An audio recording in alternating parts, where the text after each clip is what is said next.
Okay, hi, welcome back, everybody. Thanks for joining me here. Wow, we're already to the fifth lab. I cannot believe it. The semester is flying by, as it usually does during the summer, although we're in a particularly different type of situation this summer, but that's okay. We are going to keep going here with with basic plant science lab, and yeah, so let's just jump on in. Let me close this. All right, so we're at the fifth lab. Whoa! All right, so the last lab we talked about the root, right? We talked about functions of the root systems, right? So a taproot system versus fibrous root system, the region of the root and how roots grow, and the external and internal form of roots, and then some examples of variation or adaptation of roots that allow certain plants different functions, right? For example, root nodules, right? So this class today, now we're going to talk about seeds and germination. So seeds, we're going to talk about the importance of seeds. We're going to talk about parts of seeds and compare monocot seeds and dicot seeds. And then we're going to review the parts of, we want to talk about germination. Sorry, I'm getting excited by seeds. And so we'll talk about germination, and then we'll do just a little tiny review on the parts of plant and meristematic growth. Very, very short review, just a couple slides. All right, so first let's talk about the importance of seeds. So seeds are important. They're very important. They're important to us as humans. We eat a lot of seeds in our regular diet, but they're also a significant evolutionary milestone for plants as a kingdom. And so what do I mean by that, right? Well, so not all plants have seeds, as we talked about in previous classes, and we will talk a lot more about that in the labs 7 through 10. But not all plants make seeds, right? Not all plants make seeds, but the plants that do make seeds make up the largest portion of the plant kingdom. So having a seed is allows the plants to be very successful, and such that the majority of plants that exist on Earth do make seeds. So what about a seed allows plants to be more successful, right? What makes a seed allow a plant to be have a better advantage, evolutionary advantage? Like what does a seed allow plants to do? So these are the two main reasons why seeds give plants an evolutionary advantage. So number one, seeds have great survival value, and they provide a additional protection for the embryo. So there is an embryo or a baby plant inside of seeds, right? Inside of seeds, there's a baby plant. Inside of a seed, there is a baby plant. And so the seed gives that baby plant or that embryo more protection than a plant that doesn't make seeds. And the other thing a seed does is that it provides a food source for that growing baby plant. Whereas if you didn't make seeds, your baby plants wouldn't necessarily have a food source. So if we look at the fossil record that we have, we can see that when plants started making seeds, other things started happening as well. So here we see, this is just a schematic showing you plant evolution over time based on the fossil record and genetic analysis. But basically, look here. So ginkgos, conifers, and cycads are examples of plants that make seeds. And those showed up, right, maybe around, give or take a few million years, right? But around 380, 360 million years ago, give or take, depending on which one of those you're talking about. If you're talking about a conifer or a cycad or ginkgo, which we'll learn about later in future labs. But anyways, yeah, so over 300 million years ago, we start to see the first seed plants. And around that time, based on the fossil record, that's when we also see a big change in animal diversity. So let me annotate. Right now, I'll pick red. Yeah, so remember I said around 360, 380, give or take, million years ago, right? So that's right around here, right? And look at what you see, right? We're starting to see Diversification of fishes. We're starting to see the first amphibians based on the fossil record. Insects show up. And then eventually reptiles all around that same time. And then that leads, after that time, right, 300 million years ago, you end up with a further diversification of animals. So the evolution of the seed allowed animals to also evolve. So seeds are really important for that reason as well. Oh, there you go. See, the first seed plants appear around that many million years ago, and so do animals, right? So look, I didn't even have to annotate. It's already there. Okay, well, you get the idea. Okay. So what else? What else? Oh, right. So I said that seed plants dominate the plant kingdom, right? So the majority of plants that exist make seeds. So here's a pie chart showing you all the plants that exist that we know of on Earth. And look, the green color is the seed plants. And look, wow, right? Almost 400,000 species of plants that are in the seed plants. And this again is if you have so many plants that are making seeds compared to plants that don't make seeds, it must be a pretty big evolutionary advantage to be able to make seeds. Okay. If we were to take, so this pie chart shows all the plant kingdom, right? If we were to take just the green portion of this pie chart and make a new pie chart, that's this. So this is all the seed plants from that previous pie chart.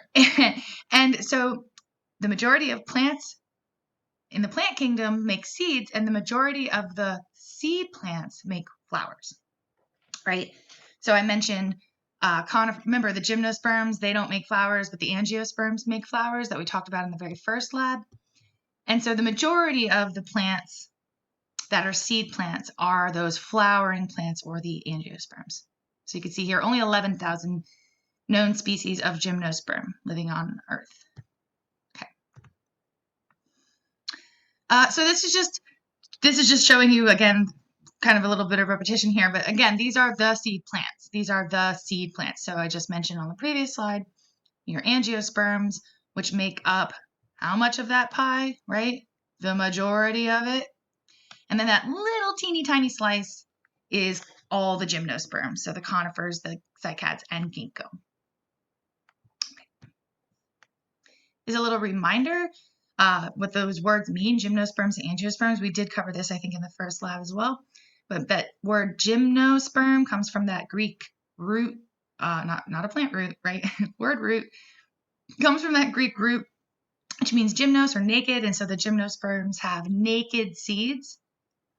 And so that also means that not only are their seeds naked, but their ovules are also naked. The ovule is what eventually turns into a seed. So the ovules are also naked. And this means that they are visible with our eyes. We can see them. They are exposed to the environment.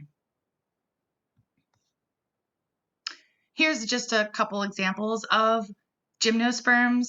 And as you can see, this is showing, here I'll annotate, right? You have ovules. In this case, these are ovules that are just out, right? You can just see them, right? This one's a little bit bigger. Here is an ovule on another example that has already turned into a seed, right? We can just see it with our naked eye. It's not inside of a fruit. Here's another ovule that's just naked out there, right? And that'll eventually turn into a seed. And then each of these here, eventually this cone will open up and all of those ovules will be naked as well. So yeah, you get the idea. Kind of a review on this stuff. All right, so gymnosperms, naked seeds, but also that means they had to have at one point naked ovule because you can't have a seed without an ovule, which we'll go into more later. All right, and then you have the angiosperms. Angiosperm comes from that Greek root word of angion, which means a vessel, right? And sperma, again, which means seed. So these are seeds that are in a vessel. And this means also that the ovules of the angiosperm plants are also in a vessel because the ovules are going to be what turns into the seed.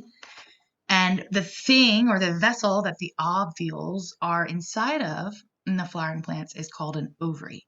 It's called an ovary. So that's similar to us, right? Human species make ovules, right? We make ovules, and those are in ovaries. So, all right, same kind of idea. And that means if the ovule is inside of an ovary, it's not going to be exposed to the environment, right? It's inside of the ovary. Here is a nice comparison of the two, gymnosperms and angiosperms. So here, there's a bunch of words on this slide. Don't worry about them. The point of this slide is not for you to learn these words. The point of this slide is to compare the gymnosperm, a naked seed, naked ovule, naked seed, with the angiosperms or the flowering plant. So that's the point. Don't worry about all the words. But look at this. So I'm going to draw. So here, this is a gymnosperm. This is the outside of an ovule. And look, it's not in anything, right? It's exposed to the environment. Whereas on the right side, we have the angiosperm. So in this case, this is the ovule. And look, it is inside of something. It is enclosed. And well, you get the idea. But it is enclosed, and it's enclosed inside of the ovary, right? Right. The vessel, right? Angion, the vessel or container. Okay. Yes. So just when you're looking at these slides later, I'm trying to really bring this point home, right? Is that the ovule in the flowering plants is inside of an ovary. Okay. Since we talked about how important seeds are in general to the evolution of other species of organisms on Earth, we should also point out that not only did seeds cause a lot of animal diversification by themselves, and I know a lot about plant evolution. I don't go into it in this class so much, but I teach a course for biology majors that focuses only on plant evolution over time. So if you ever have any questions about plant evolution, happy to answer them. But anyways, so if we give the credit to the seeds as being a driver of animal diversification, then we have to give credit as well to flowering plants. So the previous slide showed you when the earliest seed-bearing plants showed up, and we had that explosion of animal diversity in response to that. Well, flowering plants showed up a lot later than those gymnosperms that we talked about on the previous slide. And when flowering plants showed up, we also see a large jump in diversity of animal organisms because they were consuming the fruits and the seeds that the angiosperm flowering plants were making, right? So flowering plants show up around 130 million years ago. And what do you know, right? Tons of animal diversification around that time as well, right? Dinosaurs, we got the first mammals. Pretty cool. Oh, I don't want to annotate. Okay, so as I touched on in the previous slides, you can't have a seed unless you had an ovule, right? You have an ovule, and the ovule is what's going to turn into a seed via certain things happening. And I'm just getting oriented here before I jump into it. All right. Right. So the ovule, in the case of plants, is a structure that only the seed plants have, right? Because you can't have a seed without an ovule. And it contains an egg cell. It contains an egg cell, and the egg cell is protected by different layers, right? So that's what an ovule is. Structure that contains an egg. It contains other things too, but I just worry about the egg for right now.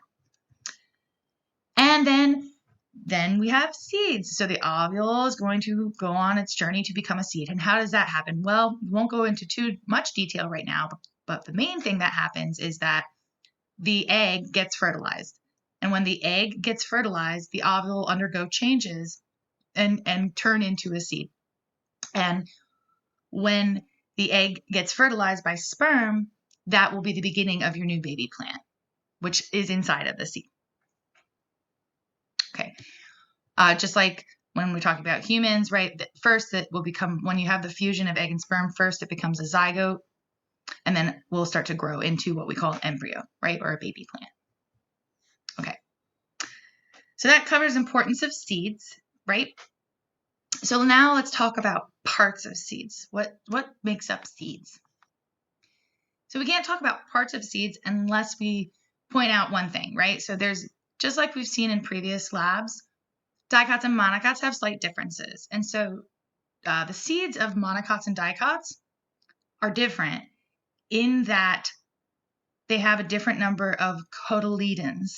So before I go into what that means, think of the word monocot, right? Or dicot, right? Dicot, monocot, right? Mono means one, and di in this case means two. So monocots have one cot, one cotyledon, and dicots have two cotyledons, right? So see that sometimes those big scary words, right? Monocot, dicot, no, actually can help you understand what they mean, right? And I always like to kind of pull things apart like that. All right, so here we go.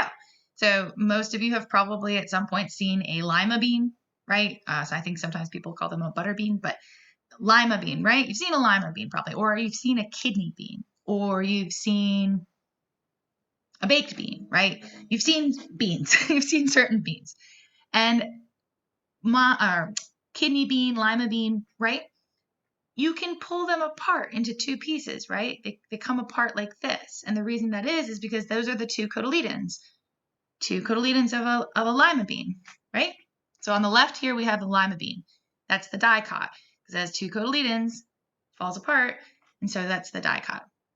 And then on the right, we have corn. So I don't know if you've ever really looked closely at a corn kernel. Maybe you haven't, but I encourage you to look at it. And so a corn kernel does not fall apart like a lima bean, right, or a kidney bean. A corn kernel is one solid structure,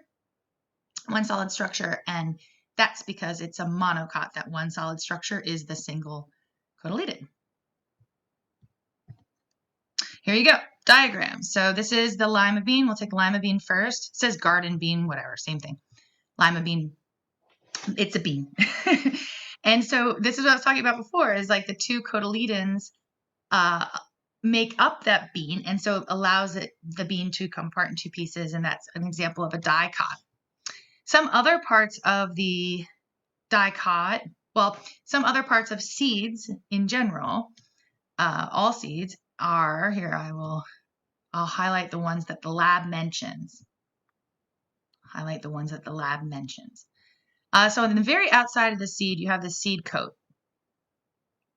What the seed coat does is it provides protection, right? It's literally like a little coat that the seed is wearing, and gives it that barrier of protection. Okay. Then, as I mentioned, you have the cotyledons. Well, let's actually, before we do cotyledons, I want to point something out. So here, let's again. So we have seed coat, which is on the very outside, right?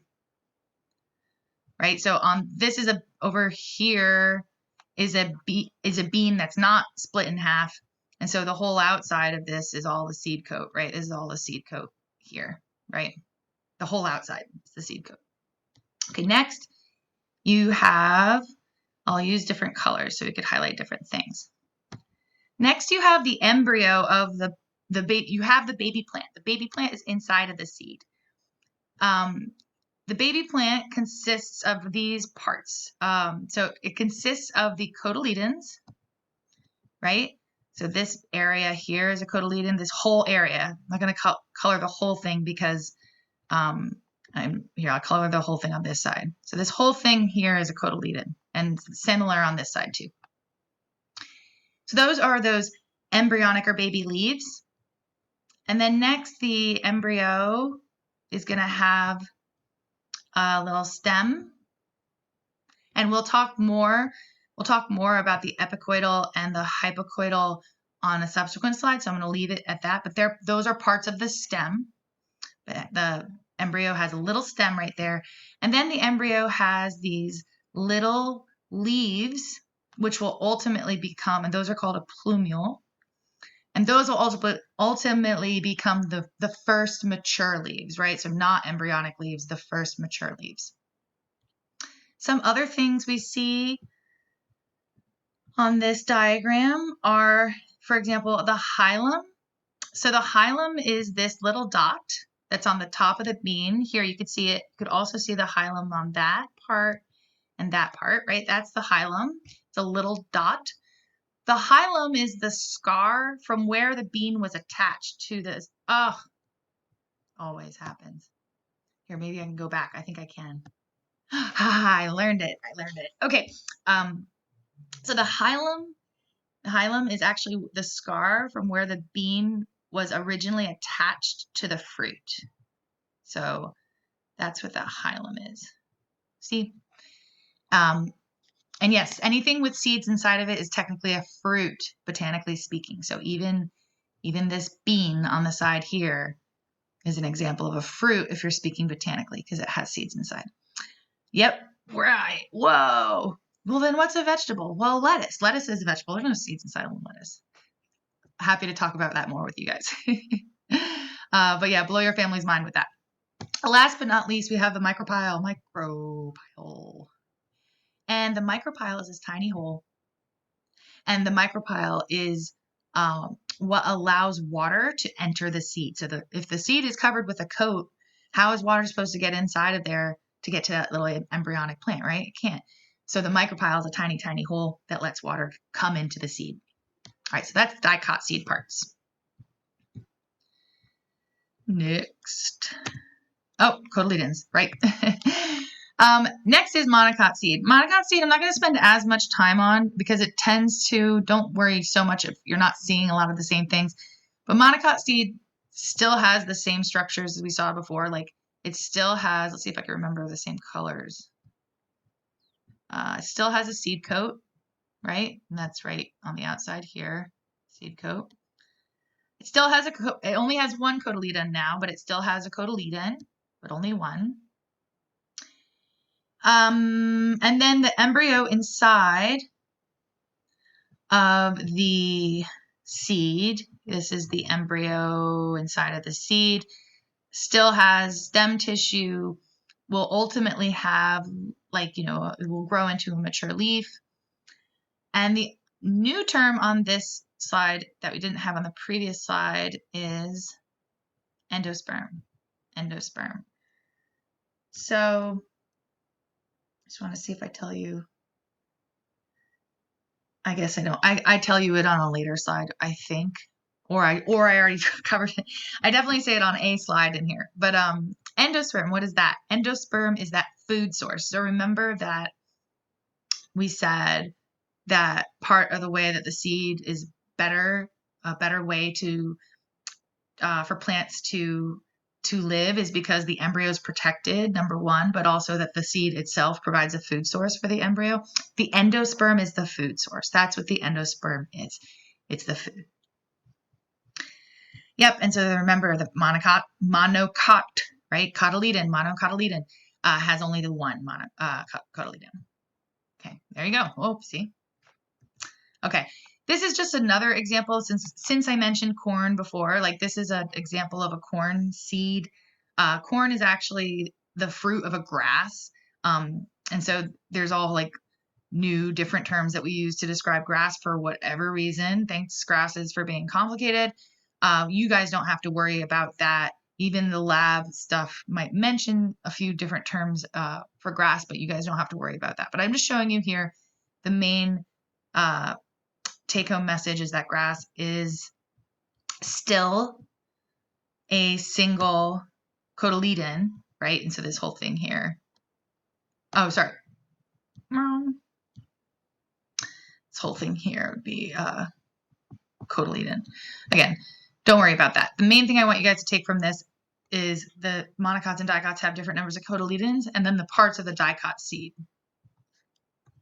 All right. Yay. Moving along, germination. All right, so we're going to stick with corn for a second. And in lab, we normally would have done a little experiment or had an experiment set up for us. I'm looking at the lab material here. Yeah, so normally we would have had this little experiment. And what I did here is I tried to do my best to make it in a virtual way. So we'll see this. So here's what we would test. So we're going to test today what conditions allow a corn seed to germinate? So germinate means to grow, right? To allow, so sorry, I should say germination. I'll go back to the word. Oh, germination is when the baby plant emerges or comes out of the seed, right? Because the baby plant can't just live in the seed forever. Baby plant eventually has to leave the seed and get out of there. And so when that happens, when that process happens, we call that germination. That's when a baby plant comes out. So what conditions do we need in order for the baby plant to come out in corn, right? For the seed to germinate? Let's think about it. And so what I'm going to do, all right, I have 8 groups of corn seeds here. I have 8 groups of corn seeds. And we're going to subject the 8 groups of corn seeds to a set of unique conditions for each one.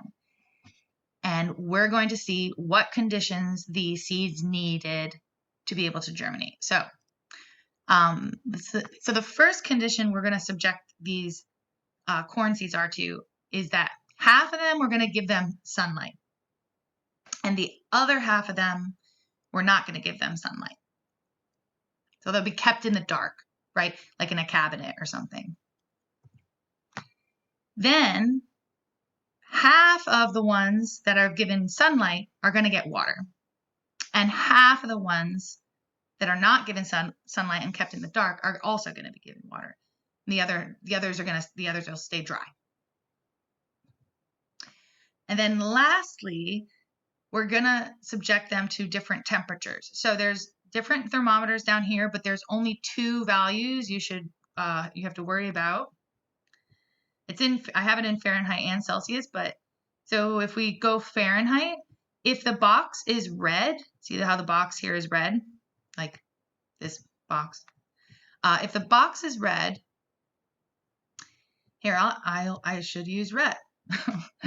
If the box is red, then this plant, like plant number 1, corn seeds in number 1 are going to be kept at 60 degrees.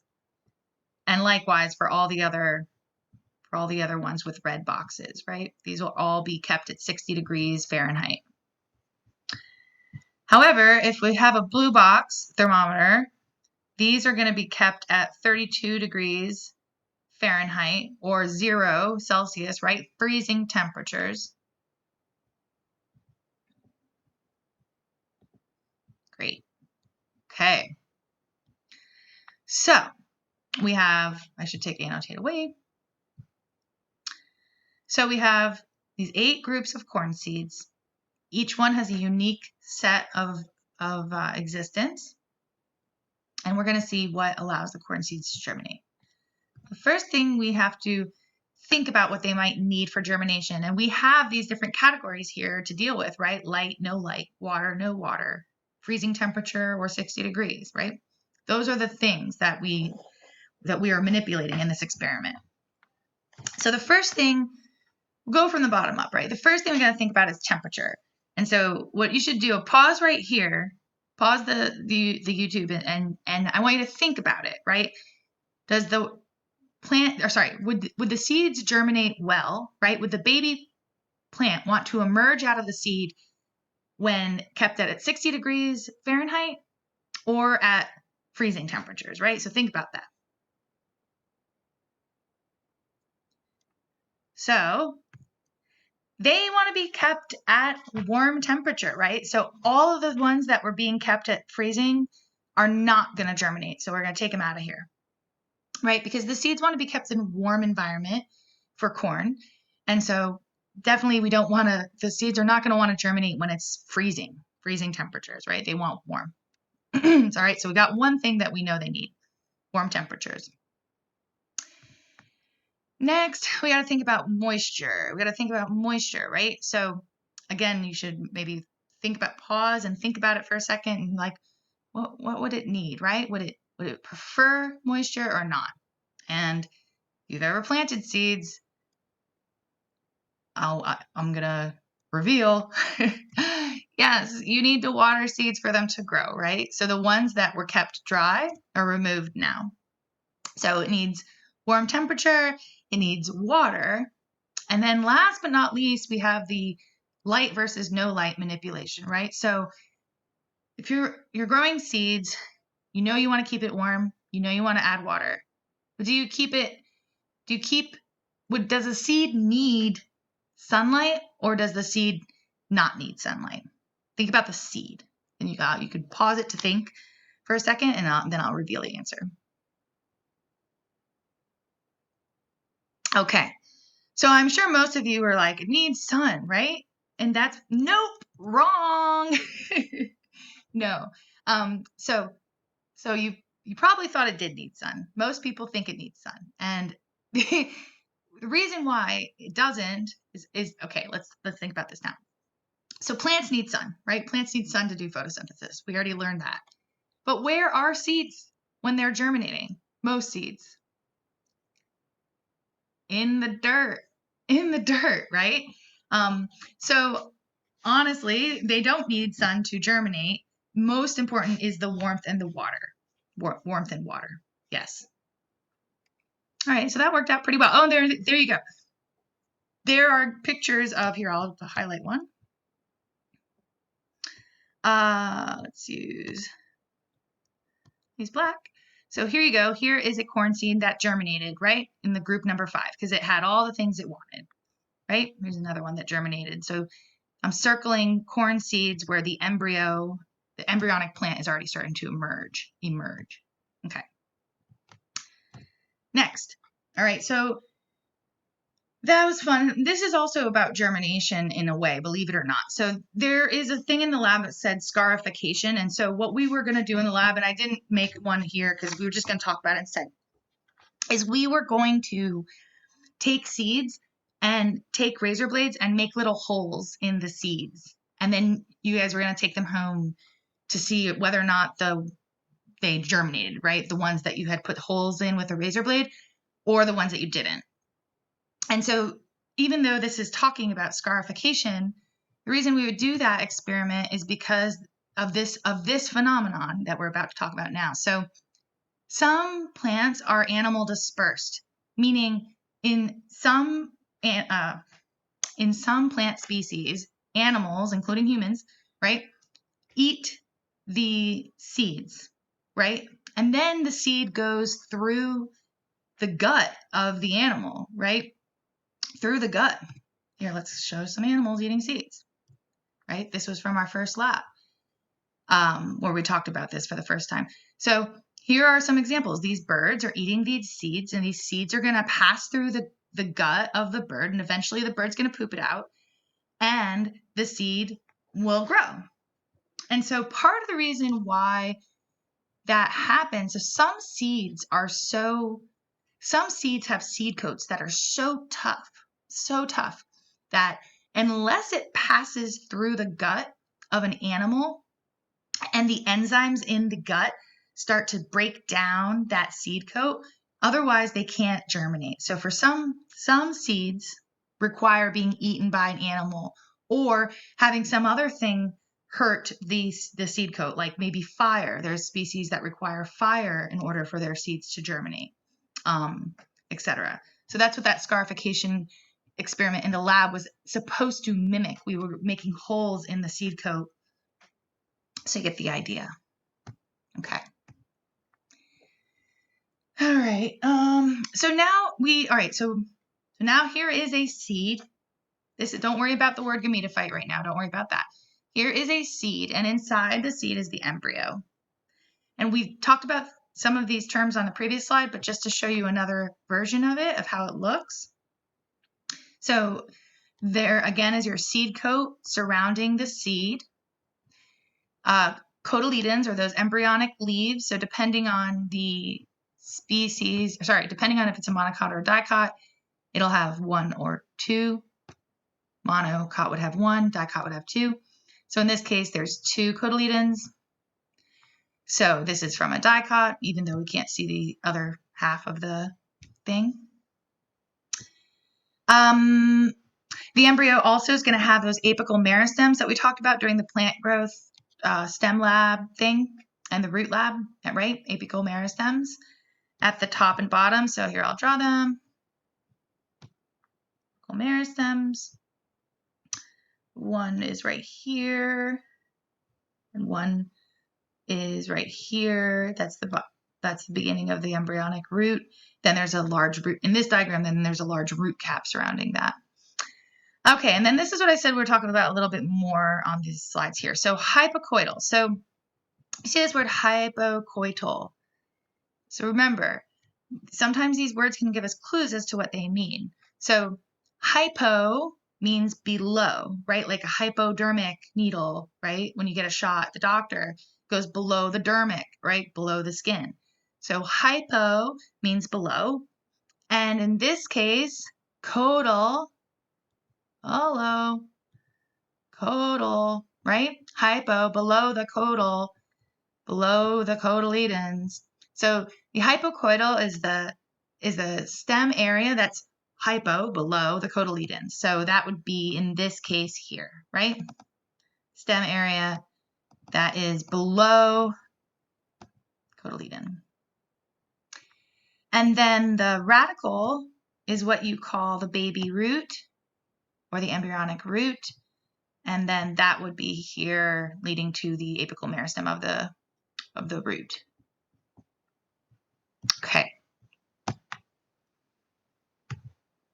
And then here's a side-by-side comparison with the diagram that's labeled with the with a slide of an actual seed with an embryo inside.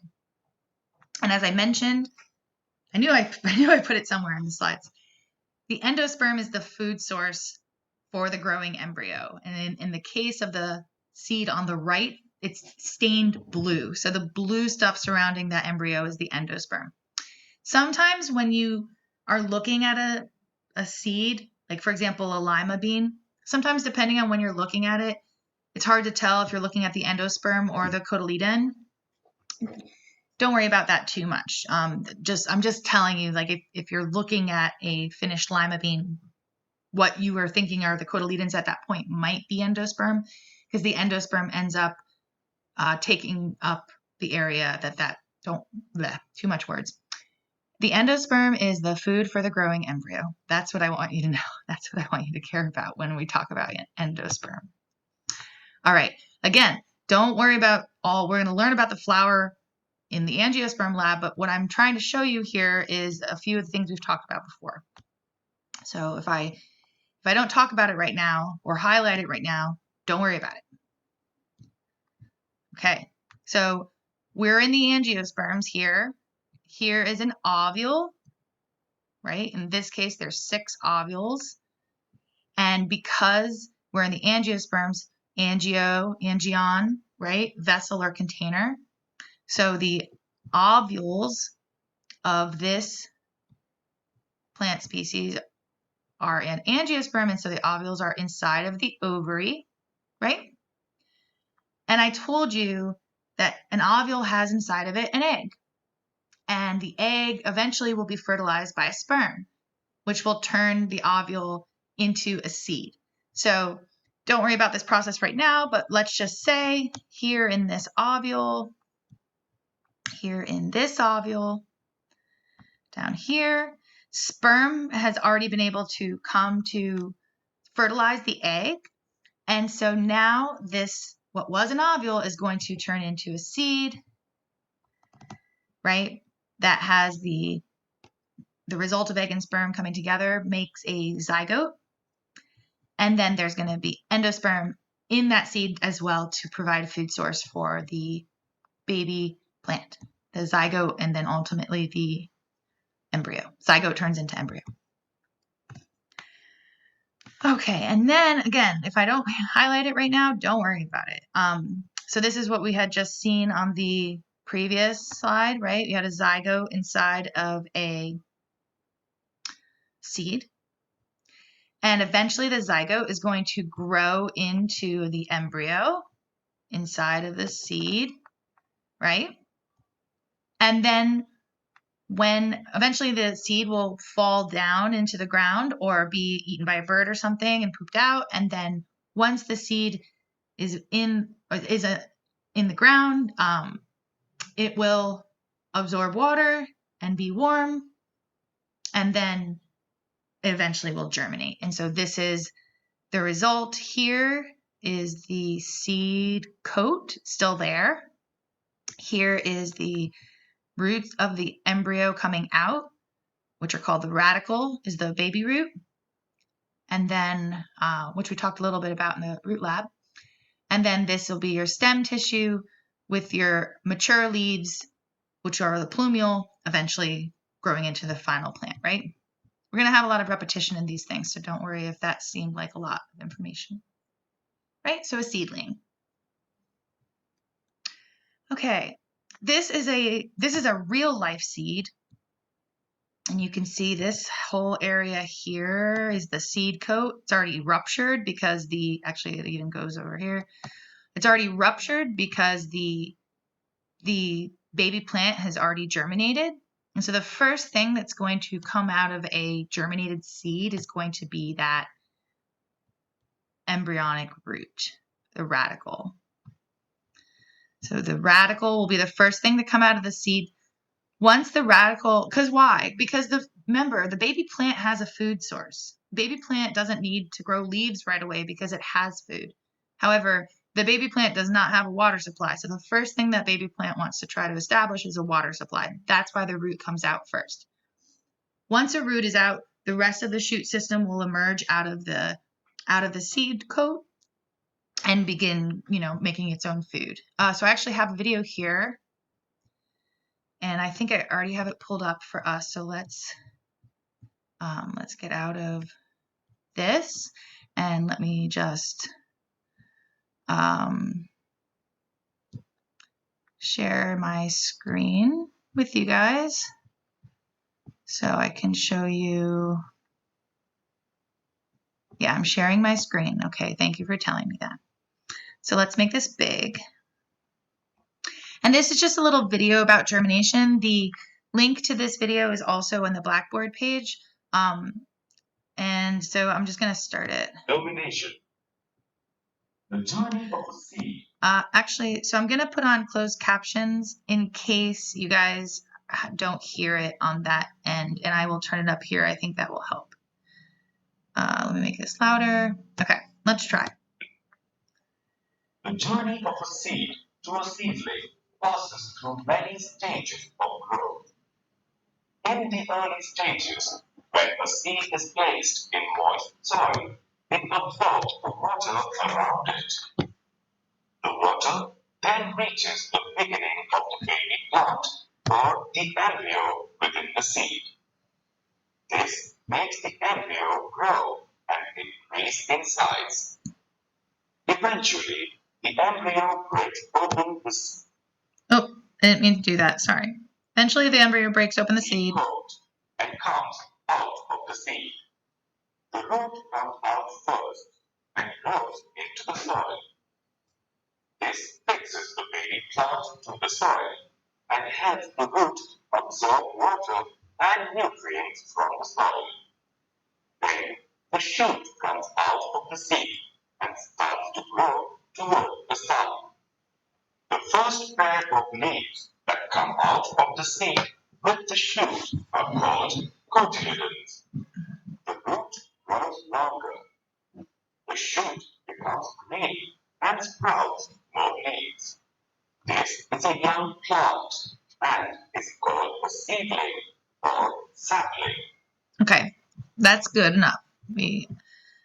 So let me stop sharing my screen and let me share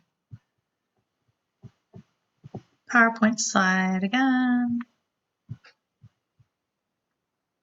Cool. All right, so that's basically, feel free to watch that video on your own time. I don't know if the closed captioning was working well enough for you to, or if you were able to hear. So that the link is there, but I just wanted you to see it's basically all the stuff that I said, but put very, very succinctly. Okay, this is a really nice diagram showing you how a seed turns into a seedling, and it covers a lot of the things that we have already covered. See how much more I have here. Oh yeah, we're almost done. We're almost done. This is also not super long lab. So yeah, some of the things we've already talked about. Right here, this brown thing on the outside is the seed coat, right? Seed coat. Remember, inside of the seed coat at this moment in this picture are those cotyledons, right? An endosperm. So we call the stem area of the underneath the cotyledon, we call it the hypocotyl, right? And then of course you have your root system. So the root system would have come out first, and then the stem system would have emerged. As the stem system starts to get more strong and upright, and as the leaves, do I have another color of green? I do. And as those, so remember, the first mature leaves are called the plumule. Here is the plumule starting to emerge out of this seed. And notice, oh, I'll go back to red. Notice, in this case, the seed coat, right, got stuck in the dirt, right? In this case, sometimes it gets stuck on the outside of the plant, falls off later. But in this case, the seed coat got stuck in the dirt. And now those mature leaves are, which I've already circled, right? As those get bigger and bigger. And how is the plant allowing those mature leaves to get bigger and bigger? Well, part of the way that it's allowing those mature leaves to get bigger and bigger is because it still has food source, right? It has cotyledons. Here they are. This is a dicot, so there's 2 of them. And you could see as the plant consumes, so the cotyledons are yeah, they kind of, it's hard to explain. It's like they start off as like embryonic leaves, and then in the case of this, they like ultimately do kind of become this endosperm thing, but don't worry about that. The point is that the cotyledons are baby leaves. They initially will be on the stem, and the nutrients. So basically the I said it the wrong way before. Basically, endosperm feeds the baby plant, and the baby plant then is able to grow the cotyledons. So that when the seed opens, it is the cotyledons that emerge, not the endosperm. The endosperm's already been consumed. That's the best way to think about it. So here we go. Seedling has emerged. It still has the cotyledons on it. They're starting to shrivel up because now the plant is putting nutrients towards its mature leaves, right, the plumule. And eventually the cotyledons will wither, right, get all small and fall off because the plant doesn't need it anymore, because it can make its own food now with the mature leaves. Just to point this out, I guess purple's fine. Remember, hypocotyl is the stem area that is below the cotyledons. What do you think epicotyl could be? Stem area above the cotyledons. That's all that means. Just as a comparison, because I showed you dicot on the previous slide, this is monocot. Again, I don't really care too much about monocot, except that I want you to know that it only has 1 cotyledon as versus 2 cotyledons. All right. So there's 2 YouTube videos here. I am going to play part of this. Oh, go back. I am going to play, and I already have it queued up, the sunflower one, because I'm going to tell you stuff that's happening while we watch it. And then, of course, you could watch it later, but there's no words in that one. Okay, share my screen. And then go out of full screen for this. And sorry, I have to make this a little small in order to get to this, because here we go. Yes, this doesn't have words. So here we go. This is a seed germinating, right?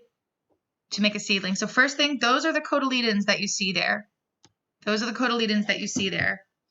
That is the stuff coming out now is the plumule, right? So those big things at the bottom are the cotyledon. This is the cotyledon. And then the plumule is up here, right? Okay. Oops, didn't mean to pause it, sorry. All right, so now look, the cotyledons are withering up. Look, they're withering up and they're gonna fall off soon. Doesn't need them anymore, right? Look at them, they're all withered. And so the growth is happening at the top and at the bottom. We can't see the roots though, but the meristematic growth is happening so that the plant shoot system can grow. Has a lot of nice leaves now, so it can make food via photosynthesis. And oh, it's already starting to make a flower. This is a close-up of the flower bud.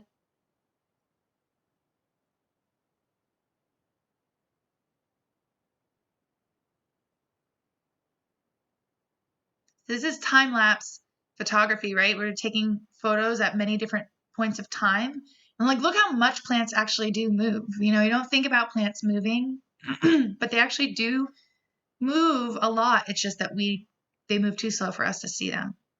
Okay, so now the flower's opening, and we will learn more about flowers in the angiosperm lecture, but believe me when I tell you that in the center of that flower is where the ovules were located inside of flowers, believe it or not.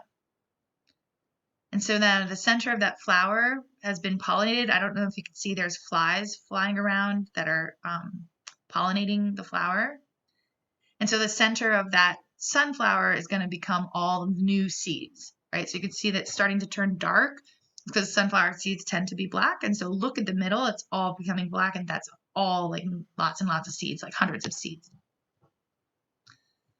Okay, and now I'm going to stop, pause that.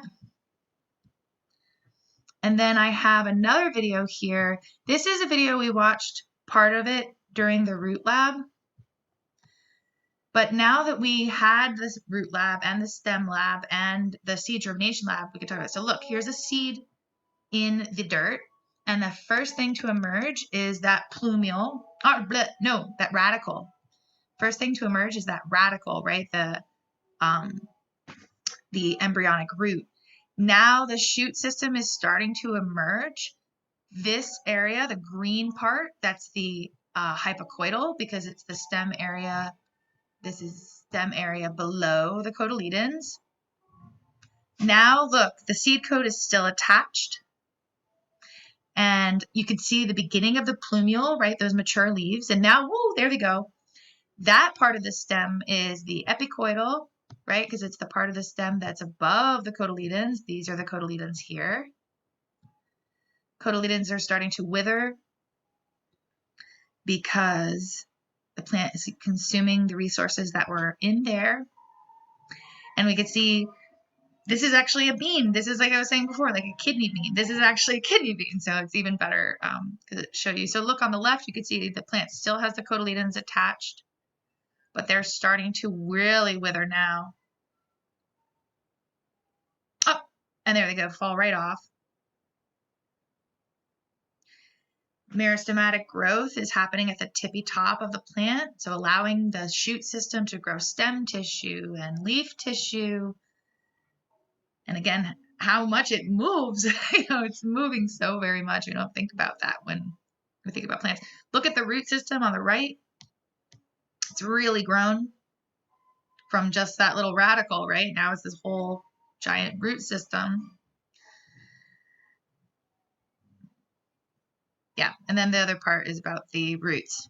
So this video is also, okay, wow, we're really, woohoo. This video is also on Blackboard in the folder of YouTube videos for to supplement the lab. Now let me share. We're almost done. Okay, you should be able to see the PowerPoint slide. So those are the two videos we just watched. Great. Now, just a little bit of a review. I think we kind of even covered it a little bit as we were watching the video, but let's just have just a tiny review of the different parts, right? At this point, you should be pretty familiar with these parts of the plant. Remember your exam, your first exam is coming up sooner than you think, right? It's on the 16th of June. So good to kind of be putting these pieces together. And then for whatever reason, the lab also talks again about meristematic growth, which we covered a lot in the stem and root labs. But just as a reminder, here is an overview of primary growth and secondary growth in stems, right? The primary, sorry, I'll annotate the apical meristem, right, would have been located here, gives rise to primary meristems that then give rise to these primary tissues. And then in the stem, there is lateral meristems, right? These two that give rise to secondary growth tissues in stems. Just a reminder. And then we talked about this during the root lecture, but I just wanted to point out that even though so the apical meristem exists in the stem and the root, the apical meristem in the stem and the root make the exact same primary meristems, which give rise to the same primary tissues, right? So I'm just making that very clear.